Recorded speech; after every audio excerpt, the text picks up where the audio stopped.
Roberto, thank you so much for joining us. As I just briefly introduced you, why I'm creating this is for some of kind of selfish reasons. So I really want to interview interesting people that work in a similar context or worked as in a similar context as mine in the agency world, and I want to kind of understand better what it takes to go to the next level.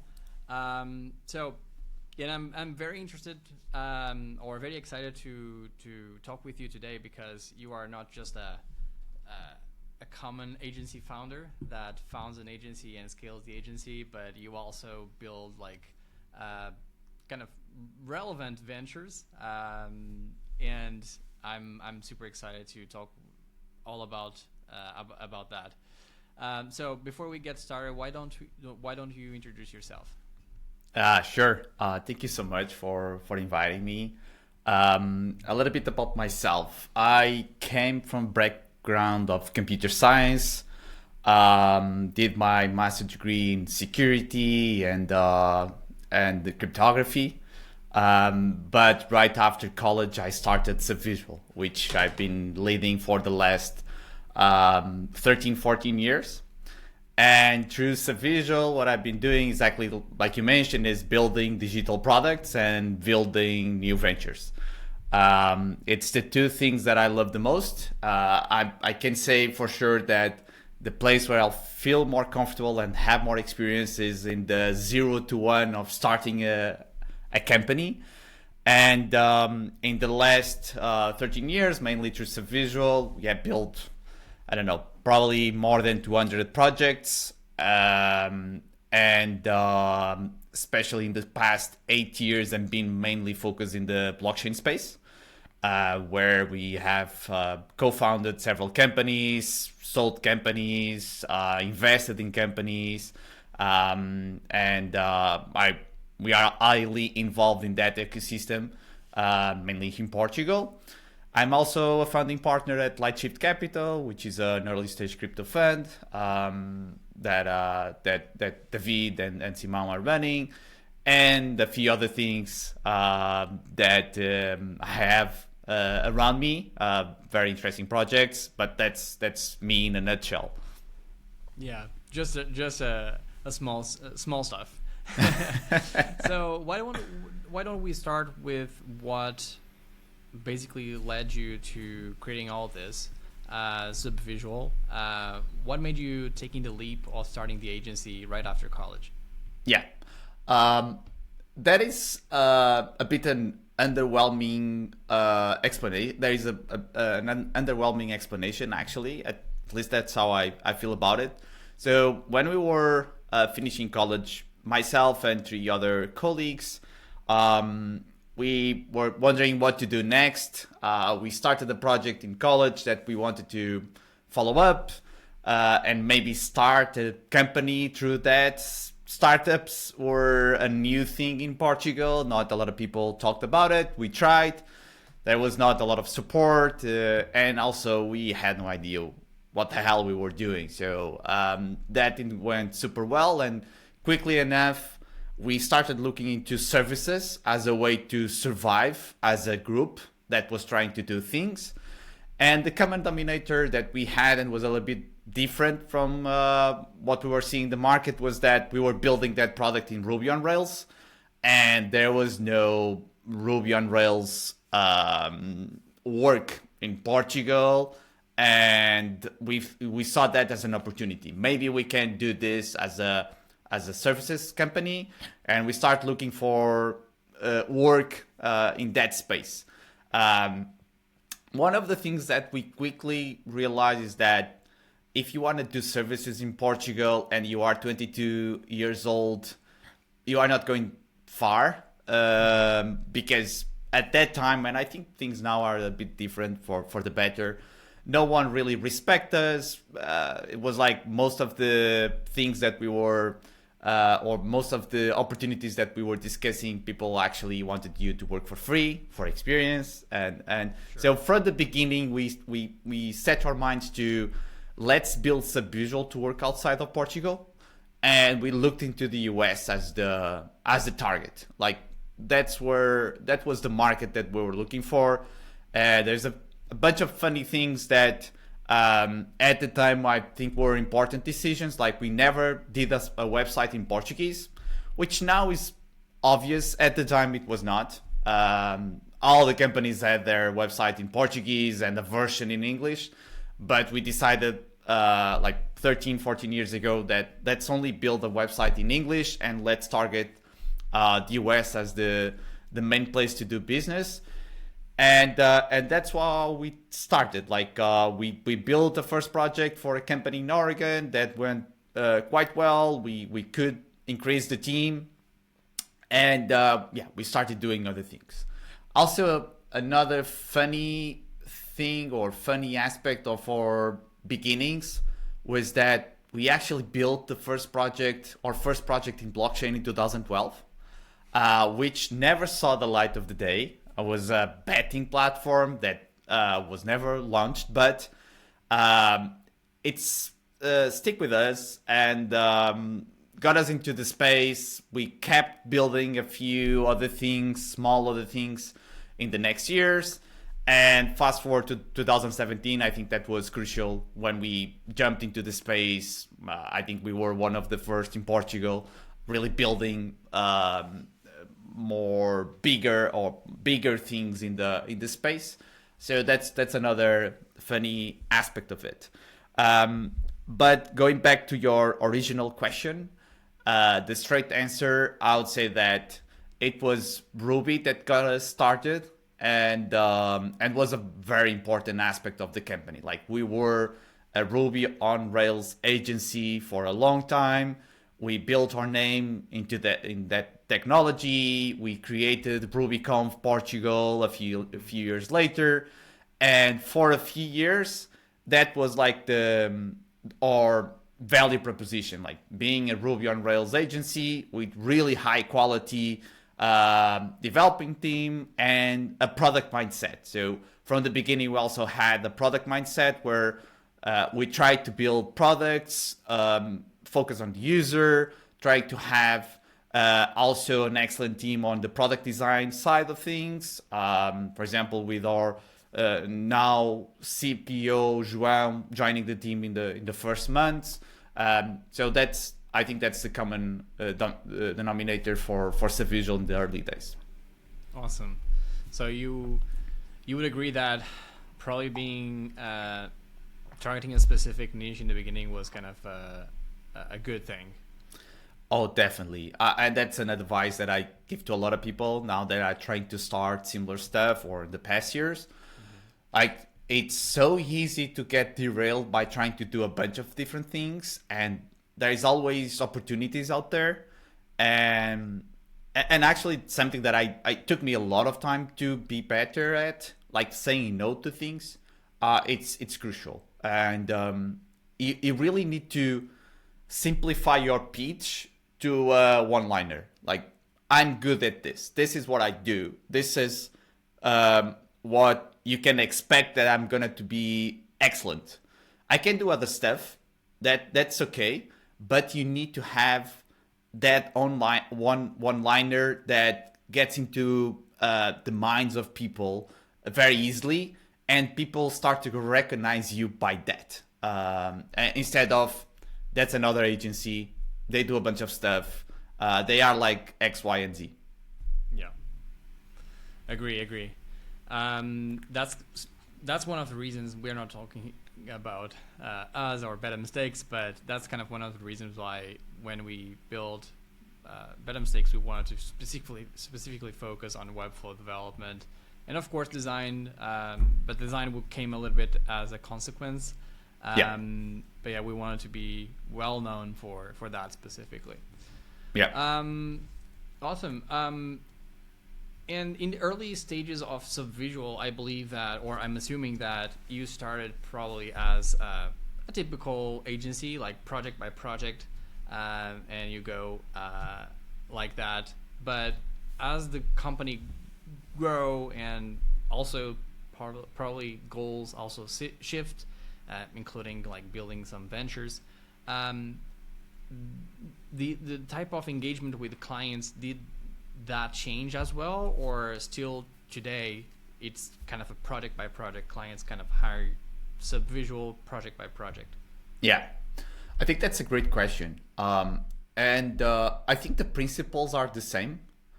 The way that we engage with partners and what we do with partners, it's very different. So what I mean by this is that in terms of principles, the way we interact with other people, the way we do our work, I don't see a lot of changes.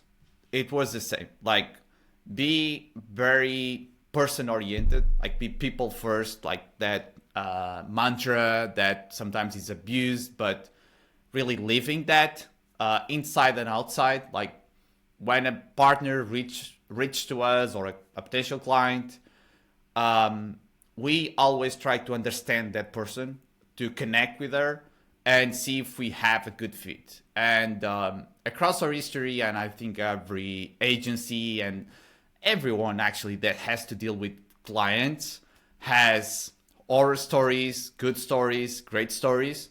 I think we also have all of those. But I'm proud to say that a lot of people that we have worked in the past right now are friends of mine. I people that I can call if I go to New York or San Francisco, and if I want, I can sleep in their house. And that is something that it's from the beginning, and I think it comes from the people that you have around you when you are starting, and you align on those principles. Another one is quality. Like, we never deviate from that. Like, if there is a good money opportunity, but we cannot deliver on quality, we probably are not going to accept the project, or not working there. And this is happening as we speak, in the sense that we were pulled to a project a day ago, and it's an urgent project. And our conclusion is that we are not going to be able to deliver on quality here. It's urgent. It's with one of the greatest largest companies in the world, but we are not going to do it because we cannot do the level of quality that we set for ourselves as the minimum. So that's another one. And the other principle is, I don't even have a way to put it in simple words, but it's like, we always strive to do things that we enjoy, that we learn, and that we see as something that is compounding our growth in some way. And that has stuck with us from the beginning. Like, the reason for us to accept the project can be several. One can be money. Another can be like, this is a learning opportunity. This is a growth opportunity. This is a connections opportunity. So that idea of always trying to compounding something, and the project that you do next needs to bring you something more than the previous one. I think it's with us from the day zero.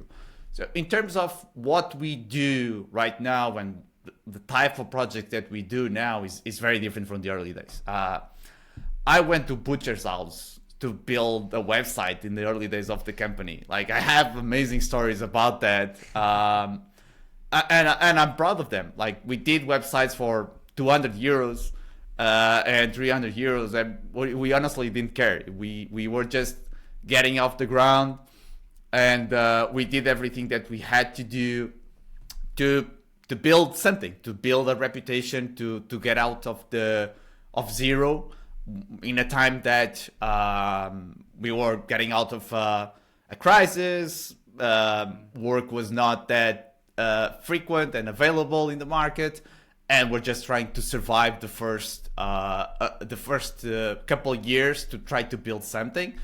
And now we are in a position where we are building products and ventures that are used by millions of people, and that raise millions, and that we work a lot in fintech and DeFi and blockchain. So projects that also have a lot of money in total value locked and transactional volume and stuff like that.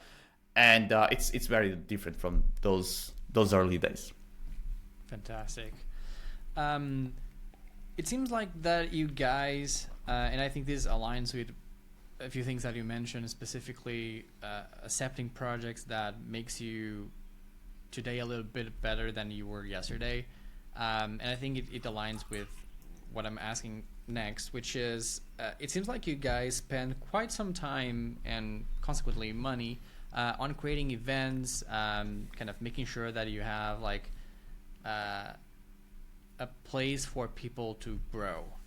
And why do you invest that time, and what is the impact that you see in the business? Yeah. Again, I think some things are not that rational on our side, and in terms of business wise, and community is one of those that we never looked at it as a rational business decision, but something that was part of our culture, of our being. Like, we are a company that supports communities and wants to build communities, and we do that since before the company legally existed, and we continue to do that until the company something happens, closes, sells, whatever. I think while this group of people live here and live these principles, they will want to continue to do something on the community side. So, but the reason why we justify it to ourselves has a lot to do with that growth mindset that you were mentioning and that I mentioned before. Like, if you interact with other people, if you get together with other people that do it differently, you are learning. You are connecting with different ways of doing what you do. You might learn mistakes. You might learn new things. I think there is a lot of value in being connected with other people. And it's so rewarding also to be the ones that bring people together, that I think it's super fulfilling. I have a funny story about this. Like, there was an event created in 2012, I think, called Ruby Art, which was in Porto. And at the time, we didn't have the company. The company was not didn't exist legally, and we didn't have any money. We had like 250 euros from a few projects that we did, and I actually put an extra 50 euros money that I didn't have that much at the time. It was mainly for beers, getting out of college. To sponsor that event, and we sponsored the t-shirts for that event. And funny enough, I still see some people using those t-shirts now. Like, a few months ago, I saw someone in Porto using one of those t-shirts from Ruby Art. And I think that exactly represents what we continue to do when we created conferences, international conferences in Braga in 2014, and we continue to do conferences like that. We continue to do events for crypto later on, meetups. We have a new conference coming up next year called AlchemyConf in Elixir, which is the tech that we are using the most now. And I think we'll continue to do it. And I just wanted to say another thing, that is, I don't think we ever did anything with more impact on the culture of the company than creating a conference. I think that it's the best team building exercise that you can do. It's so stressful.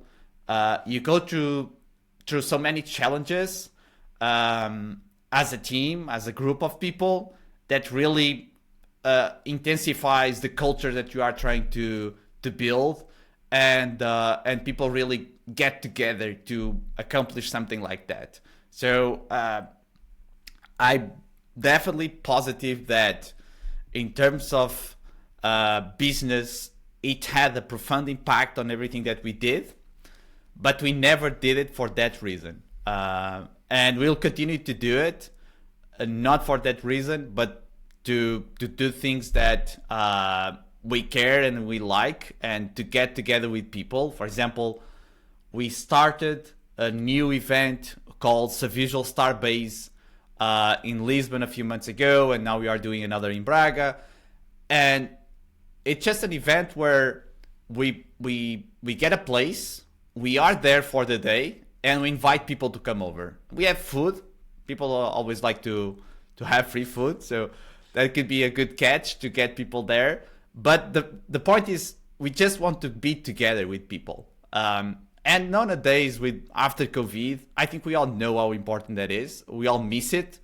So I actually, that Starbase event in Lisbon was one of my favorite things in the last couple of years, because it was so cool to be in a place and getting people together and seeing people that didn't saw each other for years, like hugging each other and saying, "Hey man, so good to see you."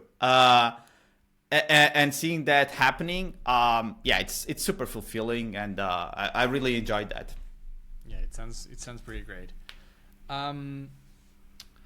Staying on the topic of culture, Subvisual is mainly the team that works at Subvisual is mainly kind of local, right? You don't have that many remote people.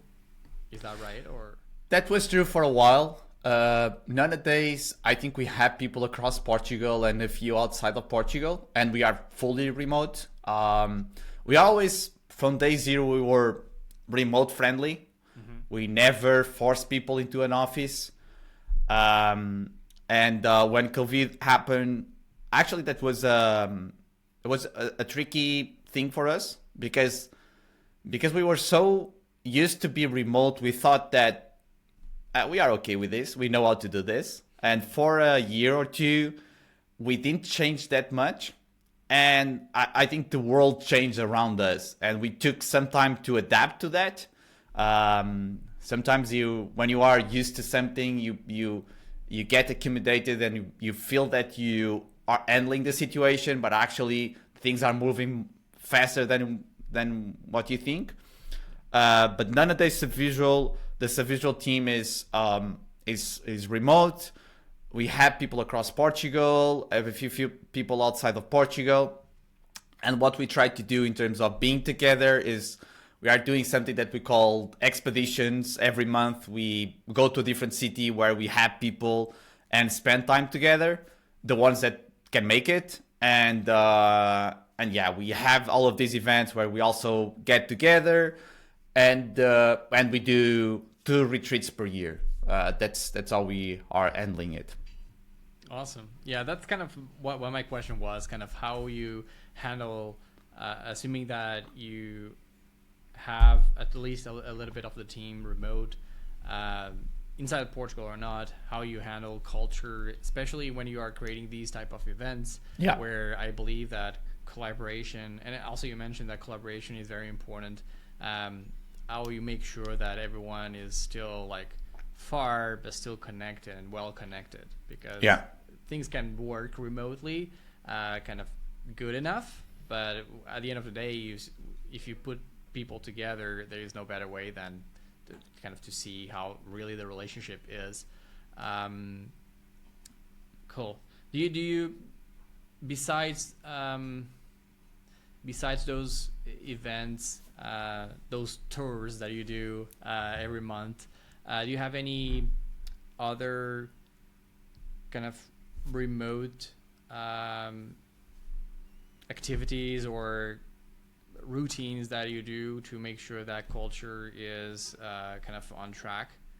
Yeah, we do have, and I feel that we are doing a good job right now, but my feeling, and it's not just with Subvisual, because I have visibility into a lot of other projects, I think we are still all learning how to evolve into this new landscape where people are separated, isolated, which is very different from what we had before. If we go back a few years, it's important to remind ourselves that most people that work remotely at the time, I feel that most of them worked from a co-working space or from a friend's office.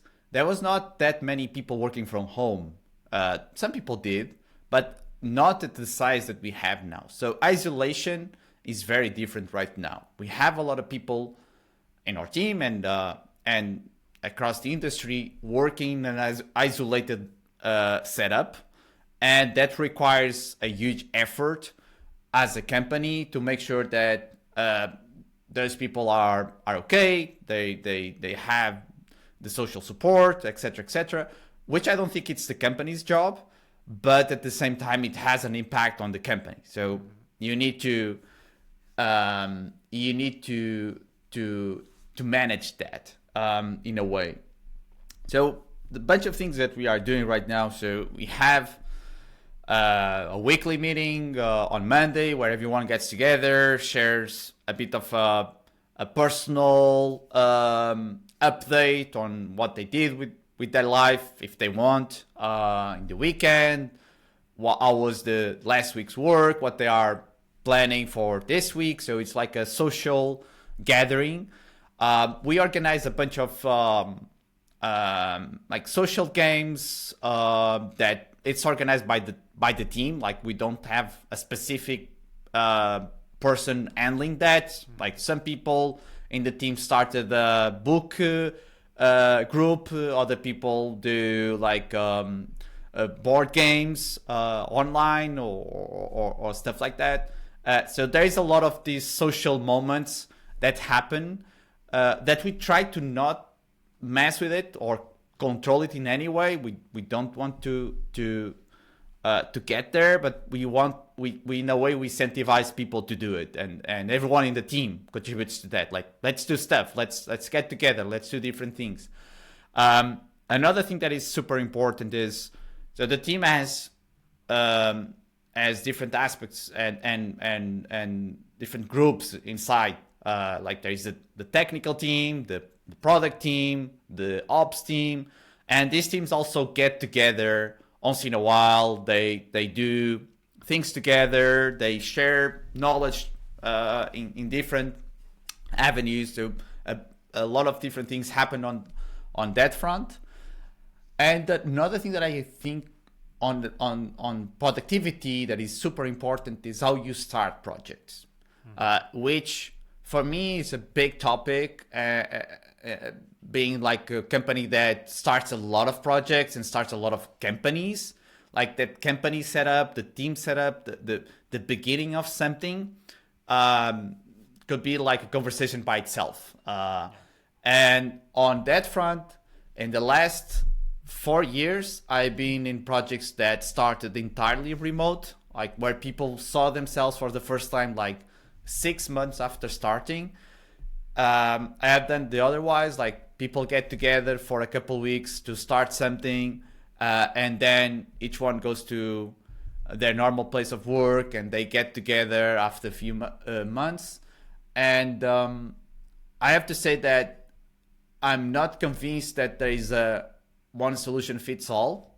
I think it highly depends on the people that you are getting involved in the project, but I definitely believe that some people really need to be together to start a project. And not having that is like starting with an handicap. That is hard to catch. So still a lot to discover in this space. I think that on our side and a lot of other companies that I'm involved or that have connections or friends, a lot of people are still trying to discover what is the right setup for the next years. And I believe that there will be a lot of discovery. Yeah, I'm sure. Yeah, remote in person is already pretty complicated to handle because people, we're all different and everybody has different expectations. But remotely, when you you don't have a 100% sense of the things, it's even more challenging. So it's even more challenging to keep things on track, and you need to be really on top of things. And just to add another thing, another layer for us, and in a lot of different companies that I've seen, like there's also the evolution on the personal aspect. Like one of the reasons that I believe that COVID added some struggles to our cultural handling was not just COVID, the isolation, everything that I just mentioned, but also the company evolved in the sense that people started having kids, people got married, people moved to a different place, people bought houses. So there was a lot of moving pieces that either you like it or not, they mess up with the whole framework or the whole equation, and you need to adapt. Like to give you a simple example, it was almost impossible for us to conceive the idea that we'll do a retreat and not having someone from the team there, because we are a small team. Our whole purpose was, let's always be small because we want to be together, we want to do great work, know each other, etc., etc. So for a long time, we always thought like retreat is that sacred thing that everyone needs to come. Yeah, but person X just had a kid. We are not going to force him to come to a retreat. And you need to adapt for that. And that's okay. Like things change and you adapt. And if there is one thing that I feel that we were always very good at, was that adaptability and having like always a growth mindset, like take the new thing in, absorb it, change, adapt, evolve, and not like get disturbed by that. But yeah, a lot of moving pieces into this new world after COVID that you really need to adapt for that. That's true. Switching topics a little bit, one of the main topics, though, doesn't matter the business, kind of the industry or whatever, is about sales. So I just wanted to touch this a little bit, and especially on in the agency side, not really how you handle the sales in Subvisual, or how the team handles sales, but what are some of the, from your like almost 14 years of experience at Subvisual, what are some of the learnings that you think that worked best, and what didn't really work in terms of business development or sales? Yeah, definitely a topic that we experimented a lot across these years. I'm gonna start with what doesn't work for us, and then I'll go into how we mainly do it and how we mainly have seen success in the last years. Being a small team with that mindset of being close to people, really building relationships or strong relationships, every time that you try to get from that principle and just do stuff that was more on a certain, or on the pursuit of a certain scale, really didn't work for us. Like doing strategies for outbound, to reach out massively to people, to try to scale to a model where, for example, you had a lot of people trying to bring you business and you'll pay them a referral fee. Those were all experiments that we did that we never saw a lot of conversion. Especially when we tried the outbounding thing. It didn't align with our persona, like the way that we were, because it got a lot of noise and we could not handle that noise. And it was a waste of time. So I think that's kind of summarize what doesn't work for us. Like when you try to increase the volume through noise, it normally doesn't work. maybe there is something that we'll try in the future that is going to work, but hasn't worked for us until now. What does work is exactly the opposite. Like, is building connections to people, starting with locally. Like, I'm sure that there is people locally that everyone that is running a company or an agency can connect, and that people can bring you business, introduce you to other interesting people. So that's always my baseline. Like, find someone to talk, get out of the door, meet people that are more interesting than you, and those people will always be interested in helping you, because I think that's how humans normally behave. If you ask for something, I'm going to help you. If you don't show up, people will not know about you. My mother always had an expression that was like, let me translate it to English. If you don't show up, you are forgotten. Like, doesn't sound that cool in English, but in Portuguese, it's more known. I truly believe that. Like, if you don't show up anywhere, no one will know about you. And that connection with locally, with meeting people, I think it's a first start that everyone should do, independently of what they are doing. And then you scale from that. Like, if you do a good job with your clients, they will be the first ones presenting you, introducing you to other people. I think that's, if I could find like, and actually we have done this like, this is the number one way for us to get projects. It's through our past clients. Like, but with a huge difference from the second one. So if we do a good work, people will refer us, because people always are trying to help other people solving their issues. And what we serve for, to solve an issue to someone that needs to build a product. So that's how the flywheel goes. And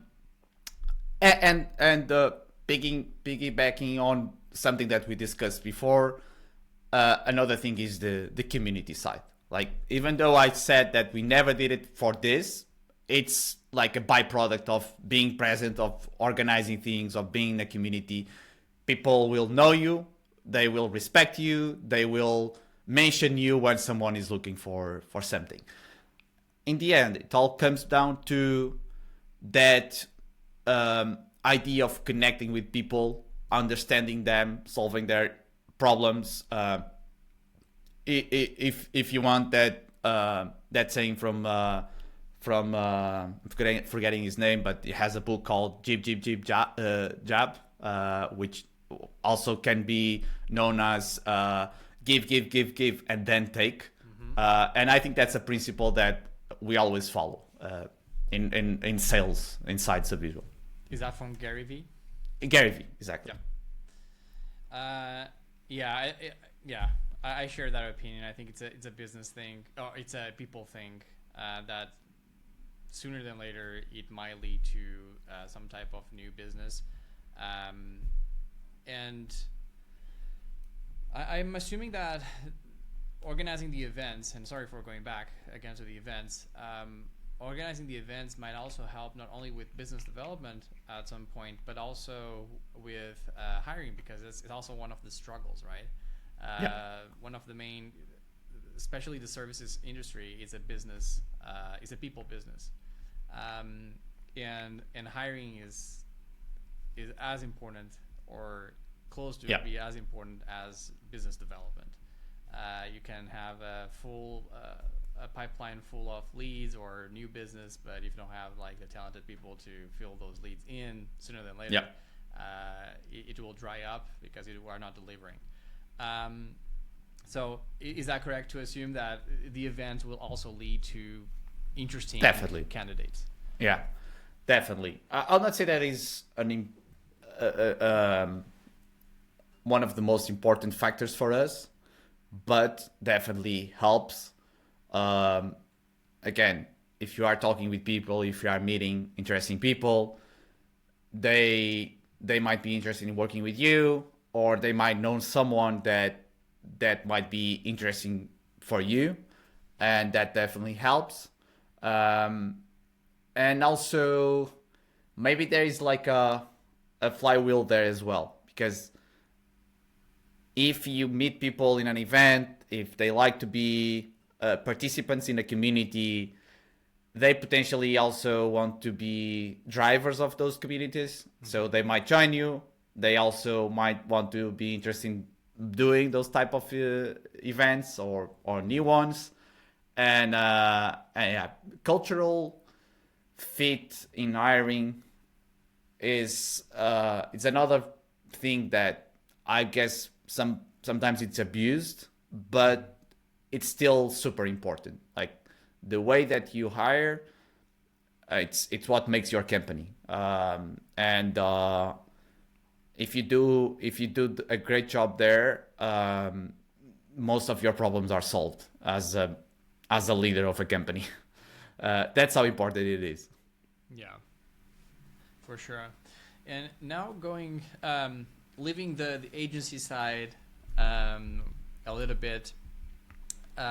As I mentioned in the beginning, what fascinates me the most about your kind of your path is kind of how you founded a successful digital agency, and then you had the drive basically, because it's not easy. It's kind of easy to start an agency, kind of start growing it slowly, and stay that way for a long time because it's just sustainable. The risk is kind of controlled, but you don't. So, so you decide at some point to start building new ventures, and some of them were pretty successful from my point of view, and I think from others' point of view.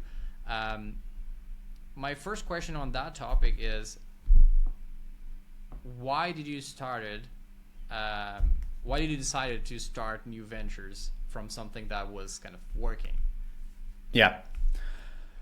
I don't feel that I made the decision to one day we are going to start ventures, because I think that was built in from the beginning as well. Like the idea that we wanted to build something bigger than just a man-hour business where we are selling your time against euros or dollars was always there. What we didn't know is how to do it and what would be the model that could have success. And the way we got there was through a lot of failures, as you should. So we started, we tried to build things with great people around us that didn't went anywhere. We tried again until there was a point where we built something that was successful. Like potentially Utrust was our first case of that, where it was successful on different areas. Like because we had things before that we did that were successful on making money or growing or getting some visibility in the market, but Utrust was like the first thing that really made it in a lot of different aspects.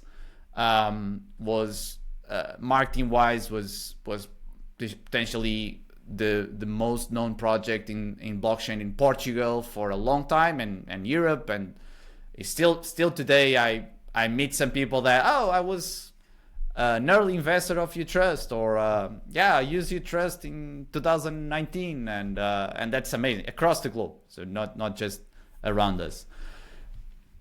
So, but going back to your question, I think the drive was always motivated by two things. One, the reason that we want to do ventures is that we want to be integrated and participants in the process of making software that really impacts people. And when you are doing services, and you know this as well, you are always restrained to the scope that people give you. Like you get something to build, you build it, you are out of it. Like you don't have. Of course, people can say no, but I'm highly motivated because I want to be part of something and contribute to something.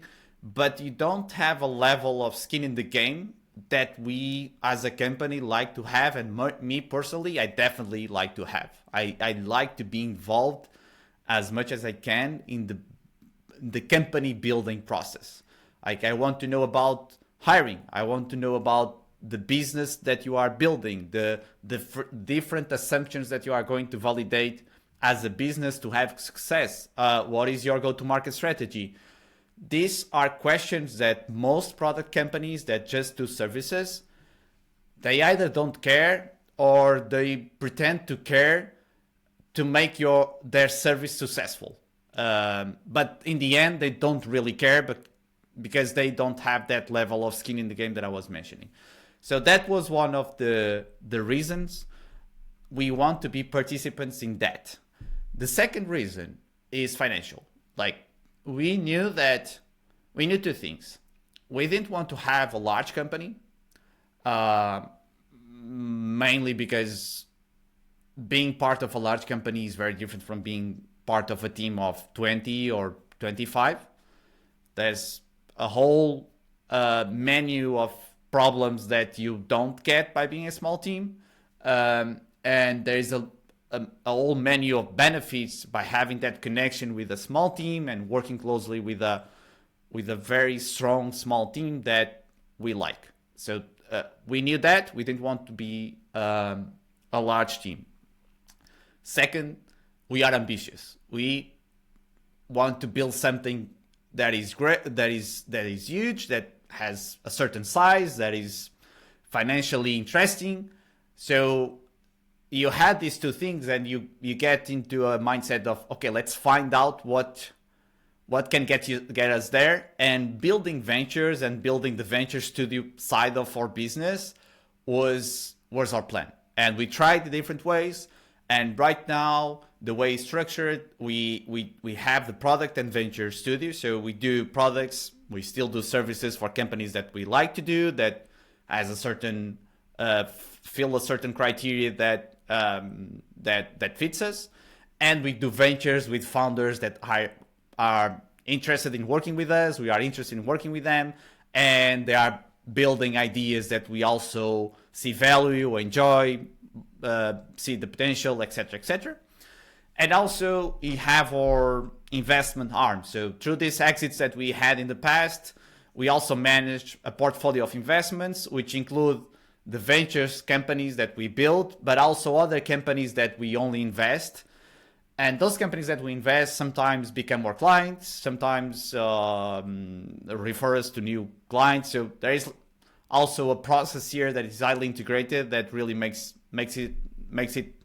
everything work. And that right now we are really proud and really enjoying doing this whole process. Amazing. I think that this next question goes aligns with what you just mentioned. I'm assuming that in the beginning those ventures were kind of incubated inside Subvisual. So you probably were using Subvisual talent and capital to start those companies.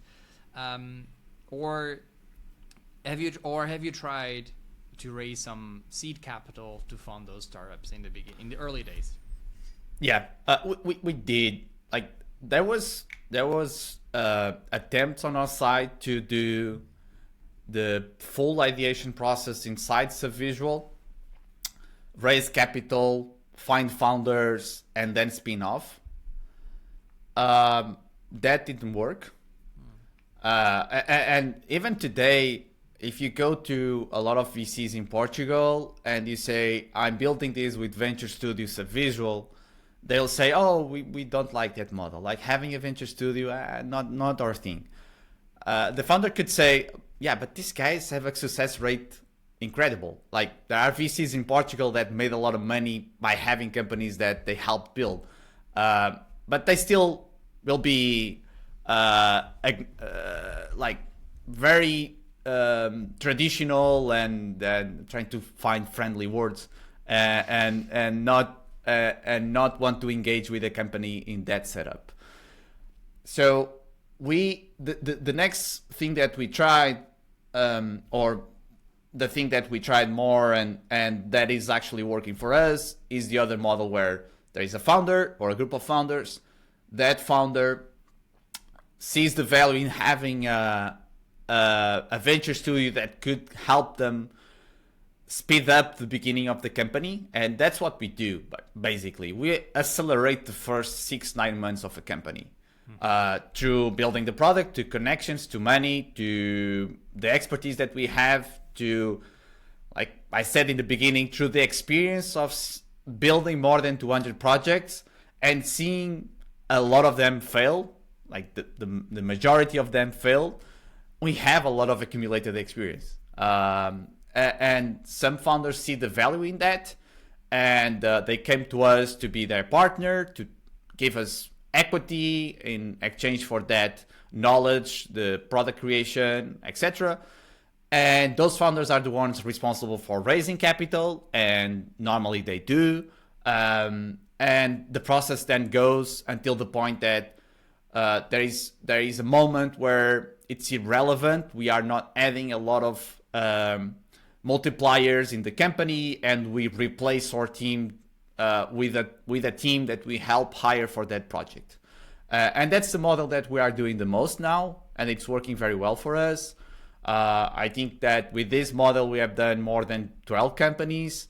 From those 12, we already had 2 exits, and a lot of them are doing well. Some of them already failed as well. It's part of the process. And it's a model that after all these years, we feel that is the best one for us. I know a lot of venture studios that do it differently, and it's amazing to see. I know some of them and good friends with them. For us, we feel that this is the model that works the best.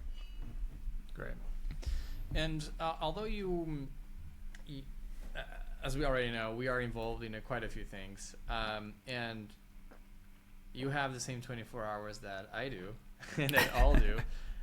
So I'm assuming that you are not kind of an operator on the day-to-day basis of all those business, or yeah, if you are, just a few. Yeah. Yeah. Go ahead. I'm not, and the only reason why I can do a lot of things, and sometimes people say, "Oh, the fuck, do you have time for all of this?" is because I have really great people handling most of these things. They sometimes don't get the credit for what they are doing, but they really are the ones running the show. And sometimes in a lot of things that I'm involved, I'm just pulling some strings and plugging some chords, and that's it. Yeah, just that. Yeah, simple stuff. But when do you think is the right time to find those people? Do you already have, or as you start building the business from zero, as it starts growing and you see like it has product market fit and all those beautiful things, when it works, you already start thinking of some people that could be a good fit for kind of run the business, or there is a point where you say, okay, I'm overwhelmed with kind of the time that I'm spending here. I need to find someone, and only then you kind of go and find that person. Most of the times, there is a pull for a founder, and then there is a start for the project. And the times where I did it the other way around are the ones that didn't work that well. So I always try to start with first let's get the founder in. Let's see if either he brings the idea and then we just build on top of that, or we see if he's passionate about the idea and then we build with them. So in my case, most of the things that I'm connected, there is always someone in place that is running the show. I'm just helping, and Subvisual is helping on that process of running the show. And I think that's a big difference for most of the things that we have done successfully, is that, and also we got better at identifying great founders and sometimes betting on people that never built anything before. And we saw the value in them, their capacity to grow, to learn, and we bet on them.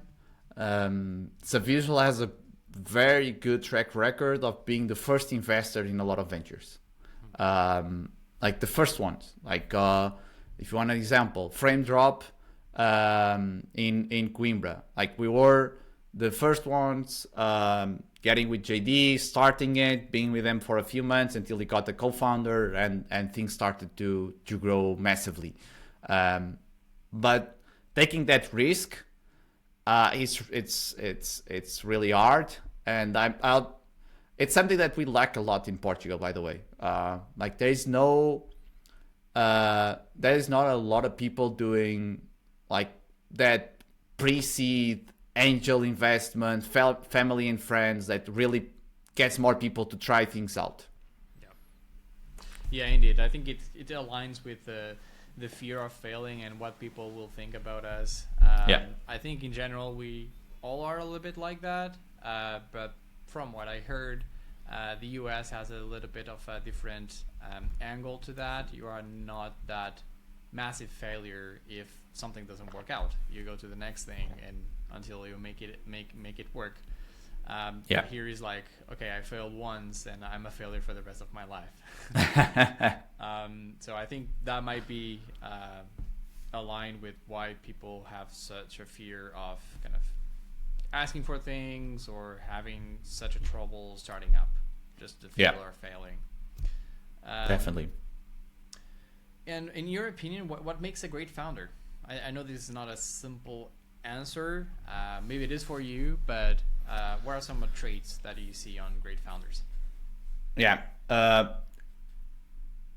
It depends on the role of the founder, but trying to give like a more generic answer, I think a founder needs to be really passionate about what he's building, really needs to understand the market that he's going to, and to understand the problem that he's trying to solve, and really be really sharply focused on trying to solve that to a point where, depending on the role, maybe it's important that you have some delusional approach to solving that problem.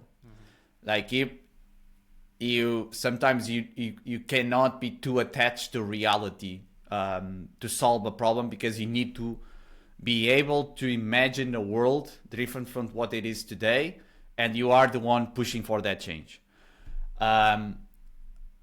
It needs to be incredibly curious.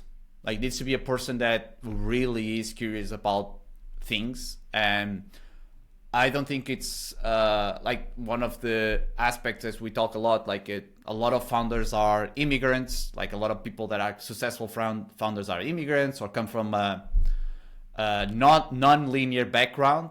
And I think that's one of the main reasons, is because their path led them to be exposed to a lot of different environments, to be curious about things, to learn with other people. And I think that's super important. And they need to be technically good in what they do. So starting a startup, building a company, it's a super challenging endeavor, one of the hardest things to do. And the handicap that you start that approach will be measured against other people that are trying to do the same. And if you can culminate your handicap with other co-founders, with partners, with a venture studio, whatever, or people the first people that you hire, increases your chances of success. So a founder that is also aware of that, I think it makes a lot of difference. Like being aware of the things that you are good at and the things that you are not good at, and you need to resolve for that. You need to find ways to solve that. It's incredibly important. I never see a founder like a one piece for a startup. I always look at the founding team. Like, what is the founding team? Like the calculation that comes from all the variables that the different people that are starting a company solve for. And I think that's much more powerful than, oh, this founder is incredible. Yeah, but does he work very well with the other founder that is also incredible? This founder is not that good.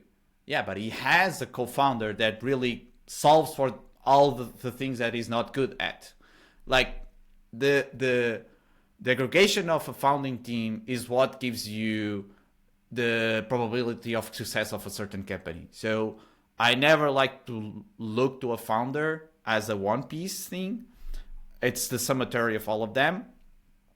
And that also, and going back to our case, that also comes into place when we are trying to start something with a group of founders. Like, does it work with us in that equation? Like, we kind of put ourselves like we are another co-founder. Let's do the calculation now. And does this brings value to what you are starting or not? And if we are detrimental to that group of founders, it's not the right place for us. If we had value and we can have a multiplier effect, amazing, let's do it. I think I probably took a little bit more time than what you were expecting for this answer, but I think this last part is really, really important and fundamental when analyzing a founder or a founding team. No, that's a good point. It's not always just about one person in specific. So yeah, thank you for that. And I want to be respectful of your time, so I will try to wrap up with just kind of two questions. I think they will be kind of simple to answer, and then we can wrap things up. You are also, besides just the simple things that you mentioned, being the founder of Subvisual, a co-founder of a few companies, you are also advisor for some startups, well known at least in Portugal, like Hoverflex and Finium. I know that I could ask ChatGPT or Google about this, but this is probably a topic that depends. In your experience, what is the role of an advisor in a startup? Yeah,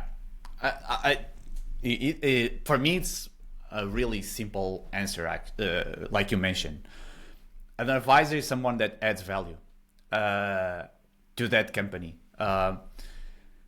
and can be so many things that it's impossible to describe them. But I have seen advisors that did an introduction and made or break a company, but especially on the made part. And I've seen advisors that almost work side by side with the founder. It's not a thing of time, it's a thing of value. How much value you are adding to that company. And my experience, you mentioned a few through my LinkedIn, but I've been advising a lot of companies, either stuff that we start with Subvisual, or just friends, or people that ask me that I never cared about putting it public. It's not about that. I have had so many experiences that it comes down exactly to what what I was mentioning. Like, am I adding value? Am I not adding value? And that's it. So advisory, and maybe just sharing a word about the responsibility of being an advisor, because that's something that here and there I've seen people mess up with it. Like, if you are making yourself an advisor to something, really make sure that you are adding value and that you are not removing value from the company, because uh, the feedback that you share with a new founder, especially if they are first-time founders, it can have a huge impact. Like, some people sometimes don't measure the impact that they can have with feedback that they are sharing. So it comes down to that simple sentence, like, you need to add value, with the caveat that, if possible, please don't remove value. Yeah, that's a good point. Those are kind of the small letters that should be included.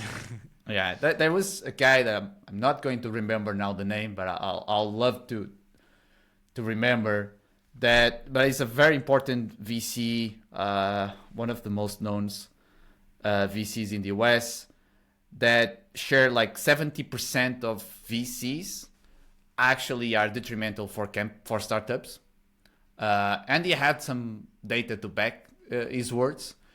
And this is the same for advisors. Like, a lot of advisors, and maybe I've done it myself, like, a lot of times are detrimental for companies. Mm-hmm. Oh, I believe so. Cool. I think I only have one final question, which is typically the way that I like to finish these conversations. Is there one thing that you are currently struggling with that you would like to share? And just for context, why I asked this is just for kind of to keep the loop on things. Maybe Yep. I will talk with someone in the future here that went past that struggle, and I can probably connect you guys. Is there any specific struggle that you're dealing with right now? Yes, and comes in line with what we were discussing a few minutes ago. Like, one of the most difficult things for me, and what we have been doing at Subvisual, but also at other things that I'm involved, like Lightshift, Capital, Samcap, and others. It's really hard to find good founders. Like, we are in a stage right now that it's not very smart to start a startup. Like, the obvious path is not starting a startup. There is a lot of money to make being an employee, doing other things that can have really good returns for you, and I think that is driving to a position in the market right now where we don't have a lot of people trying to build new things, and more than that, even I think we got again to that place where there are career paths that are more obvious even for parents and for people that sometimes give advice to new ones coming to the market, that just go to this consultancy firm. They are paying very well. Why the hell are you joining a startup or starting a startup? And we really need to solve this, because right now, for example, in the market in Portugal, Europe in general, we are getting behind. Like, innovation is happening elsewhere. The world didn't run out of problems to solve. We ran out of founders to solve them. And across the world, there are like hotspots to start companies everywhere. It's not anymore the Silicon Valley is the land of innovation. It's everywhere. For example, we work with founders from all over the world. We don't care if they are in Portugal, but it's obvious that it's easier to connect with people around us. And if we had more people to start things, we could, but we don't have great founders around us. So if you can help us with that, or you come across anyone that could be a good fit to be a founder and has some idea that you'd like to explore, I'm always happy to talk with all of them. Cool. And are you looking specifically for founders with ideas, or founders that could join an already idea that you have, or both? Okay. Both. Right now, like in that point that I mentioned to you, like there are founding teams incomplete around me, but I need to find other founders to join them. There are ideas that we have that could be explored if we find the right founders to be passionate about them. And if there is a founder with a great idea that he sees the value in having a venture studio helping, or is just looking to raise some initial capital, I would love to meet them. Awesome. Roberto, that's it. Thanks so much for your time again, and for sharing all the experience that you went through for the last year, like 14 plus years. So yeah, thank you so much. Thank you so much for having me. Continue doing a great job with Better Mistakes. We love to be your partner in a lot of things, and let's keep doing things together. Let's do it. Thank you.